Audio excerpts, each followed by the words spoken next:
នៅក្នុងហោរាសាស្ត្រចិនមនុស្សដែលកើតនៅក្នុងឆ្នាំរោងត្រូវបានគេកត់សម្គាល់ថាពួកគាត់ជាមនុស្សដែលមានមហិច្ឆតាមានភាពតាក់ទាញមានទំនុកចិត្តខ្ពស់និងជាអ្នកដឹកនាំដ៏រឹងមាំប៉ុន្តែសម្រាប់ការស៊ីសង្វាក់គ្នាចំពោះគូស្រកររបស់ពួកគាត់វិញជាមួយឆ្នាំផ្សេងទៀតគឺមានការប្រែប្រួលខ្លាំងជំរាបសួរពុកម៉ែបងប្អូនទាំងអស់គ្នាវិលមកជួបខ្ញុំម្ដងទៀតហើយនៅក្នុង Channel ហោរាសាស្ត្រតាំងកាបូនចិនថ្ងៃនេះខ្ញុំនាំមកនៅវីដេអូដែលនិយាយអំពីថាតើអ្នកដែលកើតនៅក្នុងឆ្នាំរោងគួរតែរើសគូស្រករឬមួយក៏ដៃគូស្នេហាឆ្នាំអ្វីល្អឆ្នាំអ្វីមិនល្អអញ្ចឹងសម្រាប់អ្នកដែលកើតនៅក្នុងឆ្នាំរោងដៃគូដ៏ល្អរបស់គាត់គឺមានអ្នកដែលកើតនៅក្នុងឆ្នាំជូតអញ្ចឹងឆ្នាំរោងនិងឆ្នាំជូតគឺបើសិនជាបានជាគូស្រករនឹងគ្នាគឺមានការយល់ចិត្តគ្នាយ៉ាងល្អឥតខ្ចោះមនុស្សដែលកើតនៅក្នុងឆ្នាំជូតគឺជាមនុស្សដែលរីករាយជាក់ស្ដែងនិងឆ្លាតវៃចំណែកឯឆ្នាំរោងគឺងាយនឹងផ្លាស់ប្ដូរអារម្មណ៍ដោយសារតែការសរសើរនិងការគោរពពីអ្នកដែលកើតនៅក្នុងឆ្នាំជូតដូច្នេះជូតគឺគេចេះមានល្បិចកិច្ចកលចេះយកចិត្តនិងធនធានដែលធ្វើឲ្យដៃគូមើលទៅល្អហើយជួយឲ្យអ្នកដែលកើតនៅក្នុងឆ្នាំរោងនេះអាចមានឱកាស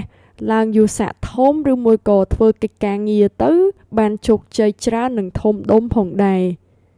ហើយចំពោះដៃគូដែលល្អទី2នោះគឺអ្នកដែលកើតនៅក្នុងឆ្នាំវក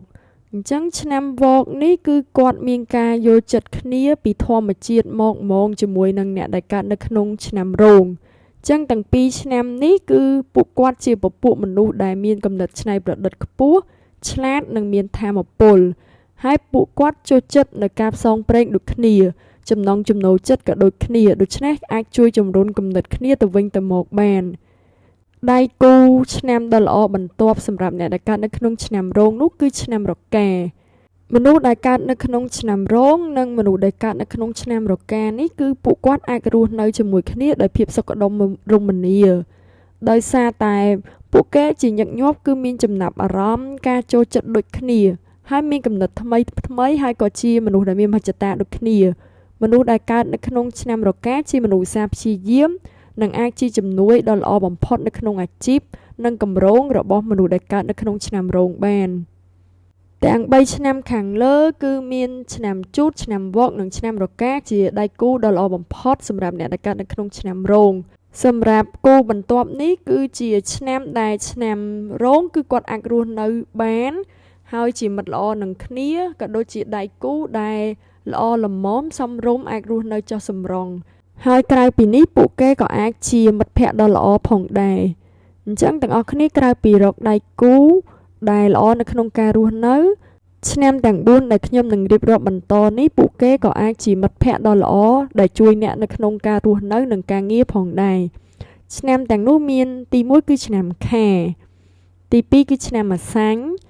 ទី3គឺឆ្នាំសេះឆ្នាំមមីទី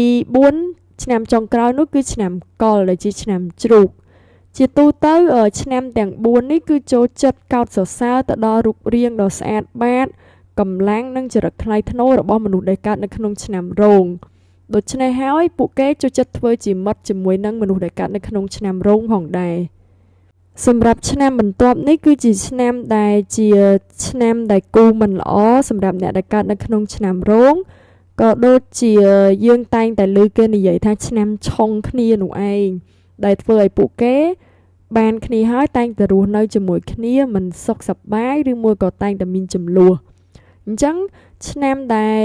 មនុស្សឆ្នាំរោងគាត់មិនគួរយកទី1នោះគឺមនុស្សដែលកើតនៅក្នុងឆ្នាំរោងដូចគ្នា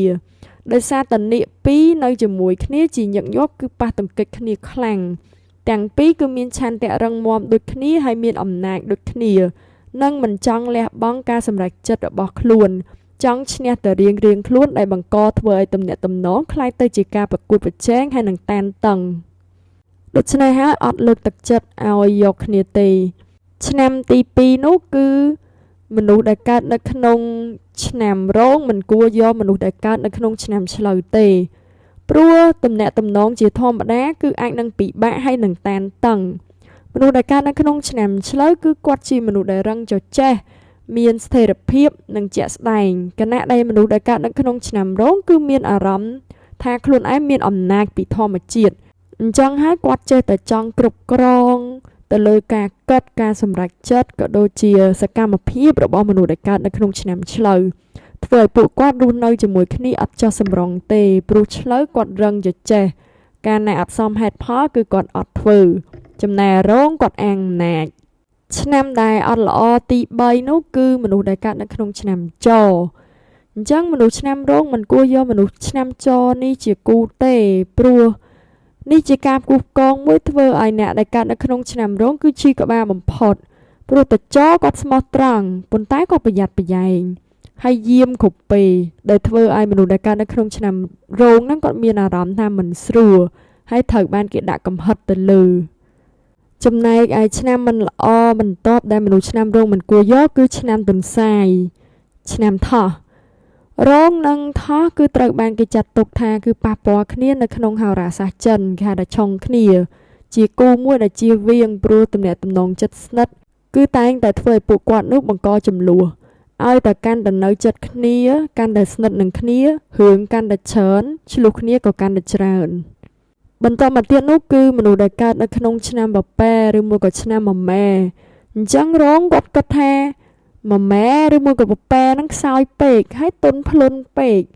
ដល់អញ្ចឹងទៅគាត់មានអារម្មណ៍ថាបបែមិនអាចជួយអ្វីច្រើននៅក្នុងការសហការជាមួយគាត់ទេនិយាយទៅគាត់ចូលចិត្តអំណាចរឹងមាំដល់ពេលមកជួបជាមួយមនុស្សឆ្នាំបបែគាត់គិតថាម្នាក់ហ្នឹងទន់ជ្រាយដោយសារតែមនុស្សឆ្នាំបបែជាទូទៅគឺគាត់បើសិនជាមនុស្សប្រុសវិញគឺរៀងទន់ភ្លន់ហើយនិយាយច្រើនដល់ពេលអញ្ចឹងមនុស្សឆ្នាំរោងដែលជាមនុស្សរឹងមាំមិនថាភេទប្រុសឬមួយក៏ភេទស្រីគាត់គិតថាបបែហ្នឹងទន់ជ្រាយអញ្ចឹងហើយគាត់ទៅជាមានអារម្មណ៍មួយអត់ចូលចិត្តបបែទៅវិញសរុបមកមនុស្សដែលកើតនៅក្នុងឆ្នាំរោងនេះគឺគាត់សប្បាយរីករាយជាមួយដៃគូណាដែលចូលចិត្តកោតសរសើរគាត់ហើយនឹងផ្ដល់ថាមពលឲ្យពួកគាត់នឹងអាចទទួលយកចរិតដឹកនាំរបស់ពួកគាត់បានដោយគ្មានចំនួនអត់ឈប់ឈរហើយការផ្គូផ្គងទាំងនេះគឺជាជំនឿបែបបុរាណដែលប្រើសម្រាប់ស្នេហាអាពាហ៍ពិពាហ៍មិត្តភាពឬមានភាពជាដៃគូធុរកិច្ចនៅក្នុងវប្បធម៌ចិនអញ្ចឹងហើយឆ្នាំទាំងលើដែលខ្ញុំបានលើកឡើងមកនិយាយនេះមិនថាជាដៃគូអាពាហ៍ពិពាហ៍ទេសូម្បីតែដៃគូធ្វើការឬមួយក៏មិត្តភ័ក្តិក៏យើងអាចរើសទៅតាមឆ្នាំនេះបានផងដែរអរគុណសម្រាប់ការតាមដានទស្សនានៅវីដេអូមួយនេះសង្ឃឹមថាវានឹងផ្ដល់ជាប្រយោជន៍ជូនទៅដល់ពុកម៉ែបងប្អូនទាំងអស់គ្នា